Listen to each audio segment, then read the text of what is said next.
it's Komenda here. Welcome in my next video for Pinkfresh Studio.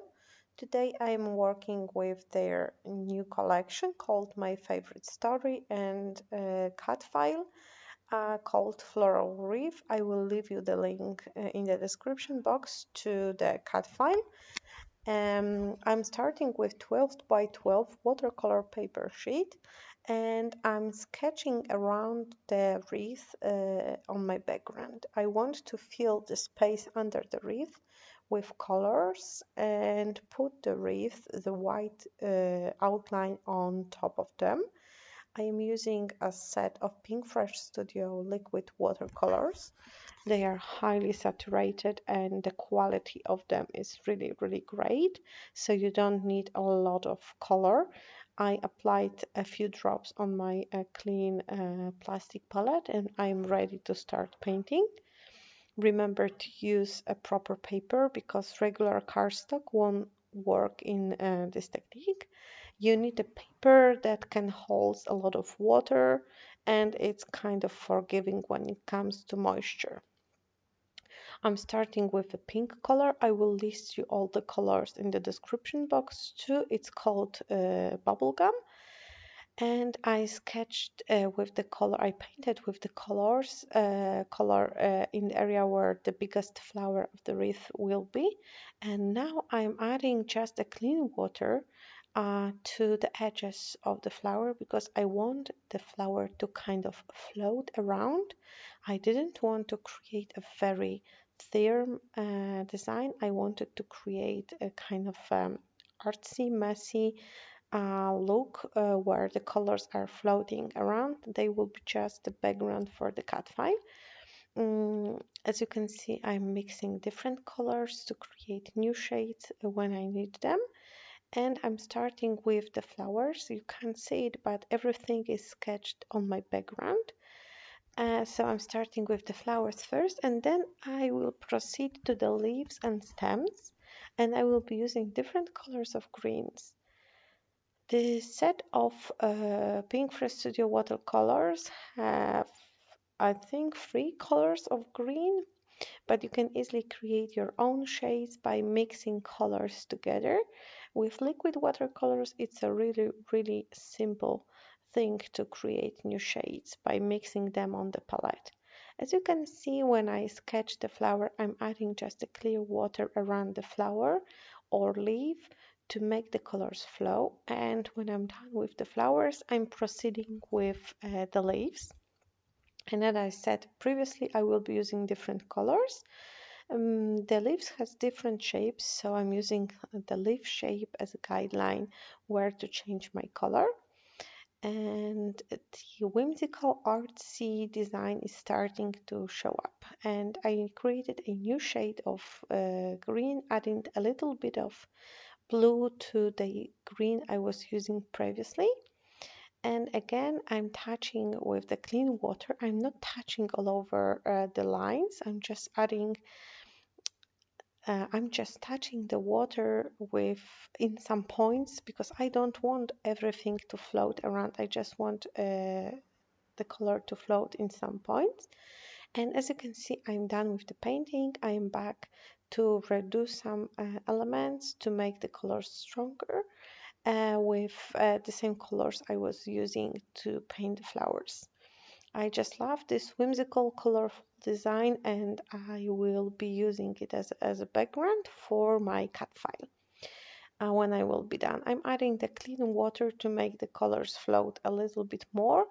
With those watercolors, they are not quite sealed like for forever. You can still wet them and create a floating of some of the colors.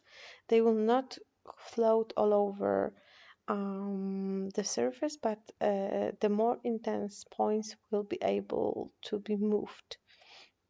So the design is ready, the design is dry, and I was going to glue down the reef, but then I thought the flowers are not so visible, so I added a little bit of vellum behind each of the flowers. So I'm just applying glue on the back of the wreath. I'm gluing it on the piece of vellum. I have just a regular A4 size vellum that I bought in the regular shop, nothing fancy, and it's quite a cheap supply thing.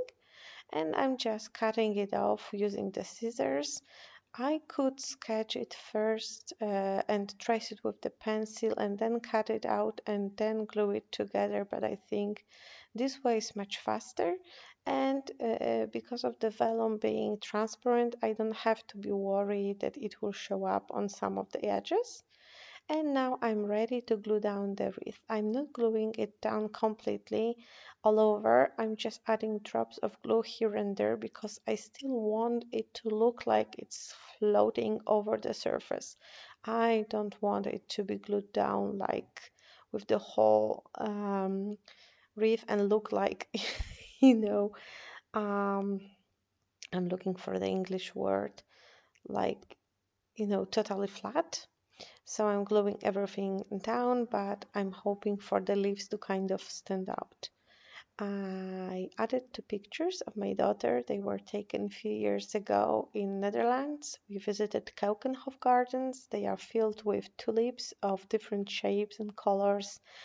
And it was such a wonderful experience, especially for my little girl who was like wowed with all the pretty flowers she was seeing there. So I decided to use those pictures with this colorful wreath. It was spring back then, and the wreath also looks springish.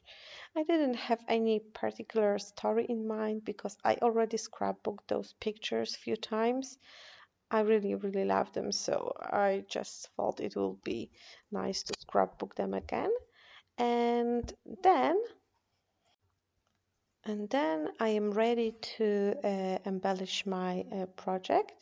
I am using bits and pieces from my favorite story collection. I didn't use any papers, but I am using embellishments like ephemera pieces and chipboard frames and flowers. I am playing with them, gluing them around the picture, and I'm going to add some kind of a shop in the upper part of the reef and some candy cars on the right side. I didn't want to cover my reef, so it was obvious after so much work done around it. So I'm just placing smaller elements. I still almost covered the whole bigger flower, but I'm not worried about it. It was just the background for the project. I am focusing on the colors I used on the reef, so I'm picking yellow, blue, green, and pink, but this collection is mostly about those colors. It also has a pinch of black color, so I'm trying to avoid elements with this very dark color. I don't want to add a lot of contrast here.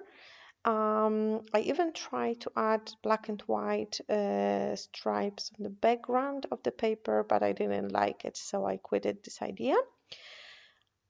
I decided I need some of those bows. They come in the package into sizes and you have to assemble them. So you have to create the loops, then add the bottom part with those fishy tails, and then add the smaller rectangle to connect those two pieces together. You can use the suggestions on the back, but you can also create your own color combinations, which is great. And it's a printed fabric, so the bows have fantastic texture. And when the bow is ready, I'm gluing everything down to my layout. And I think I used some 3D foam squares to do so to add even more dimension. Because if you watch my projects and my videos, you know I love adding dimension. I never do flat layouts. I'm gluing down the card and now I'm gluing down the shop front and the cute bow. Everything is in pastel colors, just like the pictures of my little girl, and the bow is on its right spot.